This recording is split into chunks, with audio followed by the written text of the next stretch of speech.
Salut à tous et bienvenue pour ce nouvel instant blabla F1 et aujourd'hui on va revenir sur le Grand Prix du Japon 2019 remporté par Valtteri Bottas devant Sebastian Vettel et Lewis Hamilton. Donc déjà ce Grand Prix du Japon 2019, je sais pas ce que t'en as pensé mais perso j'ai pas mal apprécié, même si le fait de devoir se lever à 7h du matin le dimanche c'est généralement pas le truc qui me fait le plus plaisir, même s'il y a eu peut-être quelques soucis au niveau de la réalisation parce que comme habituellement, oserais-je dire, il se passe énormément de choses dans le milieu du peloton et on nous montre un peu plus ce qui se passe devant.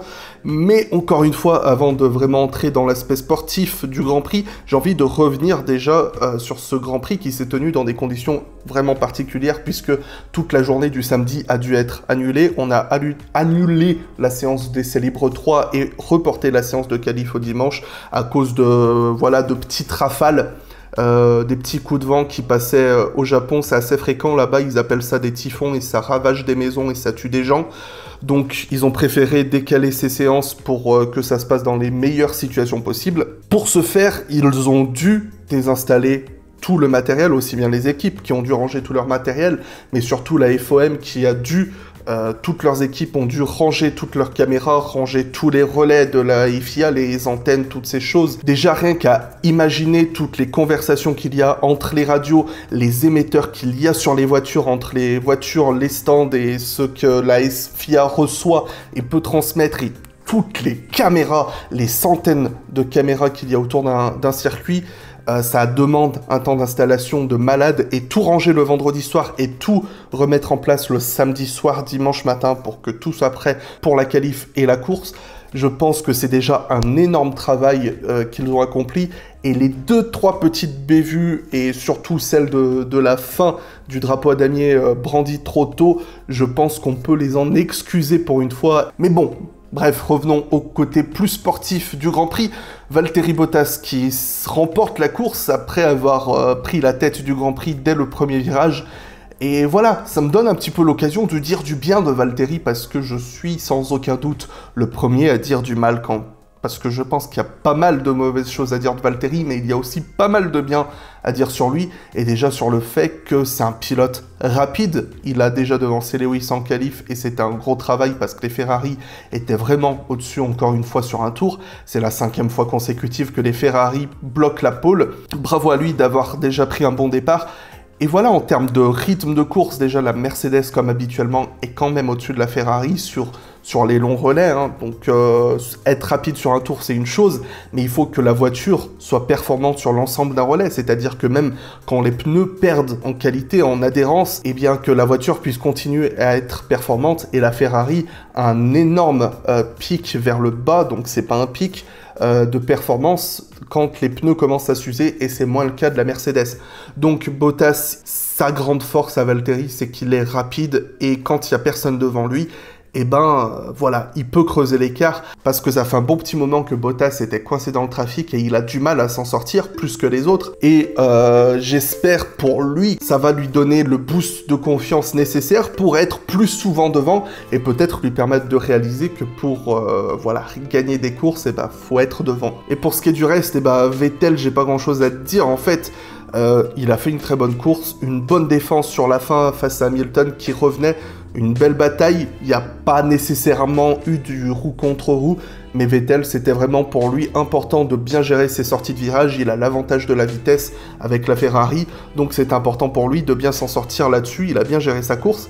Maintenant, le problème, c'est le départ, et je sais pas quoi dire, parce que la règle est beaucoup trop ambiguë, en fait. Sur ce qui est des départs volés, je sais même pas s'il y a un article du règlement qui définit explicitement qu'est-ce qu'on considère comme un départ volé et qu'est-ce qui ne l'est pas. Parce que en Russie et ce week-end, à aucun moment, Vettel ou Raikkonen ont démarré la course trop tôt. Ce qu'ils ont fait, c'est que leur voiture a bougé trop tôt. Mais tout de suite après, ils ont compris que c'était pas bien, ils sont arrêtés, ensuite ils sont partis. Ils ont gagné aucun avantage dans les deux cas à faire ça. Vettel a perdu la tête, Raikkonen a perdu beaucoup de place en Russie. Mais Raikkonen s'est pris une grosse pénalité en Russie et Vettel ne s'est rien pris ce week-end. L'explication de Michael Masi, directeur de course des Grands Prix, a déclaré que c'était parce que leur détecteur, leur capteur qui leur signale les départs volés n'a pas été activé. Donc c'est une chose, mais à un moment, l'électronique, c'est très très bien pour détecter des choses qu'on ne peut pas voir à l'œil nu, mais quand il y a des choses qu'on voit à l'œil nu, je pense qu'il faut... Voilà, t'as compris ce que je veux dire, je pense que c'est pour ça qu'il est important que la règle soit clarifiée là-dessus, parce que c'était très sévère la pénalité qu'a eu Raikkonen, je trouve, en Russie, et que ce week-end, que Vettel ne soit pas sanctionné alors que c'est à peu près la même chose, ça me semble vraiment confus. Pour ce qui est de Hamilton, eh bien, je pense qu'il a fait ce qu'il a pu ce week-end. Il n'a jamais vraiment été en mesure de passer Vettel, mais la différence de rythme entre la Ferrari et la Mercedes est tellement faible, à moins que Vettel ne fasse une erreur, à aucun moment il allait réussir à le passer. Et puis bah voilà, faut bien que de temps en temps il laisse les autres gagner, bon sang. Donc je vais déjà rapidement revenir sur ce qui s'est passé au premier virage, à savoir l'accrochage entre Leclerc et Verstappen. Pour moi il n'y a pas photo, hélas. Leclerc sous-vire à la sortie du virage, il percute Verstappen. Oui, Verstappen l'a serré, mais il lui a laissé la place. Max à Leclerc, il a laissé la place pour que Leclerc puisse passer. Donc, je pense que pour le coup, c'est vraiment la faute de Leclerc, et je pense que personne n'ira vraiment le contester. Même Leclerc a reconnu que, voilà, c'est vraiment de son côté qu'il y a une erreur. Il a sous-viré et il a percuté Verstappen. Ça arrive au départ, mais je pense que les 5 secondes de pénalité qu'il s'est pris à la fin étaient justifiées. Et il s'est pris 10 secondes de pénalité supplémentaire pour avoir roulé avec des dégâts sur sa voiture, ce qui est jugé dangereux. Il s'est arrêté au 3e tour, donc c'est-à-dire qu'il a fait 3 tours avec un aileron avant endommagé qui frappait le sol, qui causait des étincelles, qui a entre autres causé des débris, qui a cassé un rétroviseur de la Mercedes de Hamilton, et qui plus tard, un de ces débris est allé se coincer dans l'aileron avant de Lando Norris, qui a ruiné sa course et endommagé ses freins. Mais je dirais que le côté positif dans toute cette négativité de l'accident, de l'erreur de Leclerc, c'est qu'il nous a offert une remontée spectaculaire, des dépassements magnifiques, 2 à Spoon sur les Toro Rosso, 1 sur Raikkonen au 130R, donc vraiment... Il est allé les chercher ces dépassements et c'est un vrai régal pour les yeux. Et je pense qu'il y en a certains qui vont rester parmi les plus beaux dépassements à Suzuka. Donc c'était vraiment cool de voir ça. Pour ce qui est de Verstappen, eh bien sa course était foutue dès le départ. Fond plat endommagé, il n'a pas pu remonter. Par contre, Alex Albon a sauvé les meubles avec la 4e place. Le meilleur résultat de sa carrière. Et je dois le dire, Alex Albon me réjouit sincèrement. Je n'attendais rien de lui en début de saison, et là, en 5 courses chez Red Bull, il a marqué plus de points que Gasly ne l'avait fait en 5 courses chez Red Bull en début de saison, et il en a marqué plus que Verstappen sur ses 5 dernières courses. Verstappen a eu 2 abandons, c'est vrai que ça aide. Il a quand même encore beaucoup de choses à revoir, Albon. Il lui manque en rythme de course, il a eu du mal après le départ, il s'est fait passer par les McLaren, et je trouve qu'il a passé... Il n'a pas réussi à passer Sainz sur la piste. Il y a eu ce dépassement sur Norris qui était vraiment à la limite. Les commissaires ont décidé de considérer ça comme un incident de course. Eh ben tant mieux. Voilà, il n'a pas réussi à passer Sainz sur la piste, il l'a passé aux arrêts au stand. Et à partir de là, voilà, il termine à 1 minute de Bottas. C'est très loin, mais en qualification, il a fait exactement le même tour que Verstappen au 1000e près, et ça montre que déjà, il prend progressivement la confiance, et ça me fait plaisir de voir que Albon parvient à s'en sortir avec cette voiture. Encore une fois, quand il y a du grabuge, eh ben, le meilleur des autres, best of the rest, c'est toujours Carlos Sainz qui termine 5e, et le mec vient de prendre la 6e place au championnat pilote. C'est vrai que le fait que Gasly ne soit plus dans la Red Bull, ça ne l'aide pas vraiment à défendre sa position, mais même avant que Gasly ne retombe chez Toro Rosso, c'était déjà très serré entre les deux, et c'est remarquable. Au championnat constructeur, si Lando Norris est disqualifié aujourd'hui du championnat pour une raison ou une autre, Sainz a plus de points que les 2 Renault réunis. Je ne sais pas si vous vous rendez compte de ce que c'est, quoi. À lui tout seul... il parvient à porter McLaren à la 4e place, et avec les points de Norris, évidemment, McLaren sauve davantage sa 4e place au championnat. J'ai énormément tari d'éloges cette saison sur Carlos Sainz, et je ne vais pas en dire plus. Les Renault m'ont énormément surpris. Daniel Ricciardo, c'est la 6e place, 7e à l'arrivée, mais avec la pénalité de Leclerc, il arrive 6e. Hülkenberg, c'est la 10e place, et elle partait de loin, les Renault. Des problèmes techniques en qualif les ont fait partir de très loin. Ricciardo remonte de la 17e à la 6e place, c'est phénoménal. En fin de course, il est parti sur la stratégie inverse, je crois qu'il a commencé en pneu médium et il l'a terminé en pneu soft, et il allait faire les dépassements. Il était derrière Hülkenberg à la régulière, mais bon, je pense que même sans consigne d'équipe, il l'aurait passé quoi qu'il arrive. Et il a dépassé donc dans la foulée Stroll, Perez, Gasly, et a été récupéré la 6e place sur tapis vert. Donc voilà, Ricciardo, c'est du grand Ricciardo, et Hülkenberg la 10e place, en partant encore une fois de la 15e place. Hülkenberg, donc superbe course, il a eu plus de mal avec les pneus, je crois qu'ils n'avaient pas la même stratégie, donc en fin de course il était plus en difficulté, mais je pense que c'est très révélateur quand même de la micro-différence qu'il y a entre Nico Hülkenberg et Daniel Ricciardo. Je défendais avant le début de la saison que ces deux-là allaient être très proches, ils m'ont pas fait mentir, mais que Ricciardo allait avoir un léger ascendant, et ce léger ascendant, il est là. C'est que Hülkenberg, c'est un excellent pilote, qui sait amener la voiture dans de bonnes positions.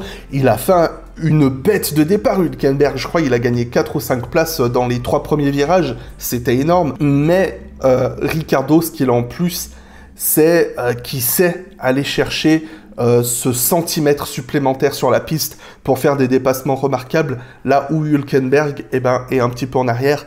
Et je pense que c'est là que se fait l'écart entre les très bons pilotes comme Hülkenberg et les encore plus très bons comme Ricciardo. Pour ce qui est de Pierre Gasly, 8e, encore une fois, je crois que c'est la meilleure chose qui lui soit arrivée de cette saison 2019, c'est de retourner chez Toro Rosso.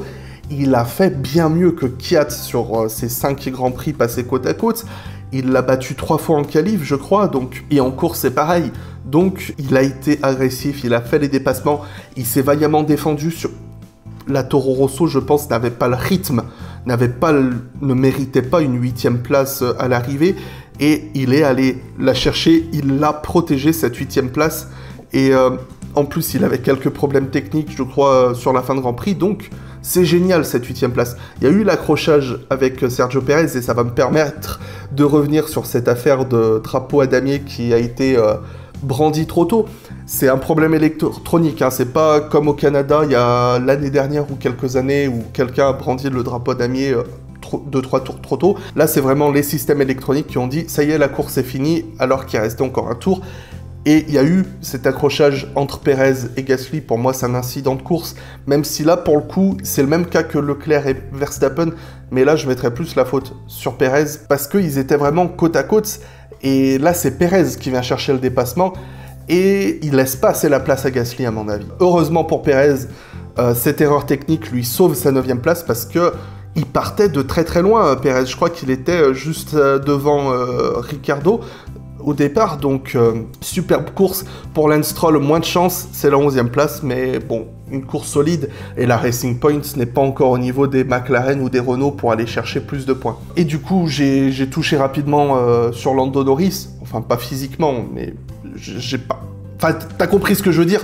J'ai déjà un petit peu parlé de Lando Norris qui a souffert donc de ce débris qu'il a ramassé de l'aileron avant de Leclerc. Ses freins sont partis en feu littéralement à cause de ce bout de carbone, et ensuite voilà, des problèmes de frein, et sa course était compromise à partir de là. Donc malheureusement, encore une fois, il est accablé par la malchance, Lando Norris, et c'est dommage parce qu'il avait une belle carte à jouer. Après, il y a eu cet incident du coup avec Albon. Pour moi, c'est 100% la responsabilité est du côté d'Albon, pour le coup. Enfin, même si j'apprécie qu'il n'y ait pas eu de pénalité, Albon part de beaucoup trop loin, encore une fois. Et si je reviens sur Albon, je trouve que depuis qu'il est chez Red Bull, c'est bien, il fait des dépassements, il montre qu'il a les capacités de le faire, là où Gasly avait beaucoup de mal avec la Toro Rosso. On se souvient de Grands Prix comme l'Autriche ou comme l'Australie, où il est resté des tours coincé derrière d'autres pilotes sans réussir à les dépasser. Là, Albon, il arrive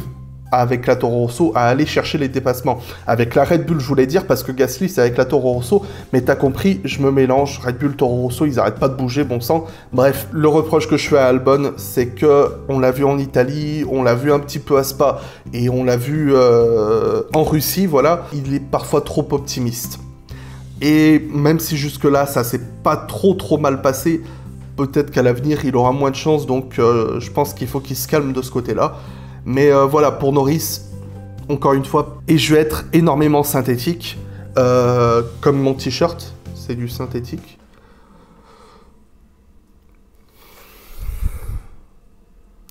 Coupe là au montage. Parce que Daniel Kvyat, j'ai pas grand chose à dire. Encore une fois, c'est vraiment la partie qu'on a le moins vue à la réalisation. Mais voilà, Kvyat, la 12e place. Encore battu par Gasly à la régulière cette fois. Parce que, je sais même plus où. Voilà, à Singapour, il avait eu un accrochage. En Italie, il a eu un problème technique. Là, il était vraiment nulle part, Kvyat. Raikkonen, Grosjean, Giovinazzi, Magnussen et les 2 stagiaires du fond, on les a pas suffisamment vus. Grosjean, il partait 10e, mais il rate son départ, je sais pas ce qui s'est passé, même lui, il sait pas ce qui s'est passé. J'ai pas envie de taper sur Romain Grosjean, mais bon, à chaque fois qu'il se met dans le mur, il comprend pas ce qui se passe. C'était trop gratuit, pardon, je suis désolé, mais c'est pas la première fois que Grosjean, il perd énormément de place au départ. En Russie, il était bien qualifié, il perd plein de place au départ, et bon, il finit dans le mur, c'est pas de sa faute. On a eu le cas à Silverstone aussi, on a eu le cas à Spa. Enfin, sur la deuxième moitié de saison, Grosjean a vraiment relevé le niveau face à Magnussen en qualif, mais il perd toutes ses places au départ. C'est dommage. Mais bon, pour le reste de la course, de toute façon, je pense pas que la Haas avait... Encore une fois, la Haas est très bonne sur un tour en course, pardon, sur les longs relais. La voiture n'y arrive pas. Et qu'est-ce que vous voulez que je vous dise pour Magnussen et Grosjean? Parce que les deux, leur seule chose qu'ils disent en interview, c'est vivement 2020. Donc voilà, pour eux, j'ai rien à dire. Les Alfa Romeo, c'est pareil. À savoir, j'ai appris après le Grand Prix dans le Paddock Pass que Raikkonen a déclaré que lui et Giovinazzi avaient 2 specs différentes pour comparer, pour essayer de comprendre pourquoi l'Alfa Romeo était plutôt performante dans les premières courses et pourquoi elle est si loin depuis la rentrée. La Raikkonen, ça fait 5 courses d'affilée qui ne rentrent pas dans les points, alors que c'était Monsieur Régularité en début de saison, à faire constamment des top 10. Je crois qu'il en a fait 8 sur les 12 premières courses, et là, 5 d'affilée où il n'est pas dans les points. Donc, Giovinazzi, encore une fois, l'a battu en qualif. Pour la course, j'ai essayé de chercher les infos, mais bon... de toute façon, je pense pas qu'il y avait grand chose à dire. Et enfin, les trottinettes, Russell et Kubica. En fait, ce qui me déprime, c'est qu'à la mi-saison, en Hongrie, surtout en Allemagne et un petit peu à Spa, on avait l'impression qu'il y avait du mieux. Mais là, c'est une de leurs pires courses de la saison. Le manque de roulage n'a pas aidé. Russell avait énormément de problèmes avec ses freins en début de course, il n'arrivait pas à vraiment bien les comprendre, et bon, il découvre la piste, Russell, hein, il éclate Kubica depuis le début de la saison, mais il faut pas oublier que c'est un rookie qui découvre le sport et qui découvre une voiture qui n'a... Ben, voilà, c'est une poubelle, quoi. Donc, de toute façon, je pense pas qu'il pouvait en attendre plus. Et pour ce qui est de Kubica, ce qui excuse sa piètre performance, j'ai envie de dire que c'est son crash en qualification. Les mécaniciens ont dû reconstruire sa voiture en quoi, 3 heures, 4 heures, je crois, quelque chose comme ça. Donc forcément, il y allait avoir 2-3 trucs qui allaient pas. Il termine à un tour de Russell. Honnêtement, Kubica, j'ai pas envie d'en dire plus parce que j'ai l'impression qu'il se passe quelque chose dans les coulisses chez Williams, entre Kubica et les sponsors et Williams, parce qu'il y a quelque chose qui ne va pas. Et je ne parle pas que du manque de performance de Kubica. J'ai l'impression...